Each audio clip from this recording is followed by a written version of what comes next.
PLH Wali Kota Palembang Harobin Mustopa secara langsung menerima bantuan 3 unit bus air dari Kementerian Perhubungan Republik Indonesia di pelataran Benteng Kuto Besak. Bus air bantuan dari Kementerian Perhubungan ini merupakan bus air asli buatan Indonesia dengan panjang 12 meter dan lebar 3 meter. Bus air ini dapat menampung hingga 20 orang penumpang. Selanjutnya Pemkot Palembang akan menggunakan bus air ini sebagai moda transportasi di Sungai Musi dan ke depan akan diintegrasikan dengan layanan transportasi massal sebelumnya, bus Transmusi dan LRT Palembang. Konsekuensinya tentu sebagai penghormatan kita sudah dibantu, kita harus merawat. Jangan sampai nanti bus air ini hanya mangkrak. Harus kita rawat, ya, harus kita manfaatkan, kita gunakan untuk fasilitas transportasi air.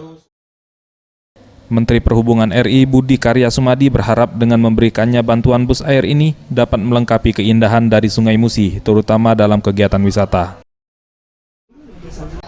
Penyerahan bantuan dari Bapak Presiden ini bisa digunakan dengan baik dan insya Allah kapal-kapal itu bisa melengkapi keindahan dari Sungai Musi dengan berbagai kegiatan, terutama kegiatan. Sementara itu, Gubernur Sumsel Alex Nurdin mengatakan total di Sumsel menerima bantuan 5 unit bus air dari Kemenhub. Untuk Palembang 3 unit, Banyuasin 1 unit, dan untuk Pemprov Sumsel 1 unit. Diharapkan dengan bantuan bus air ini dapat ikut membantu kesuksesan perhelatan Asian Games mendatang. Alhamdulillah, begitu banyak rezeki yang kita dapat dari kementerian ini. Dan ini semua didedikasikan untuk rakyat Palembang, untuk Sumatera Selatan, membela nama baik Republik ini.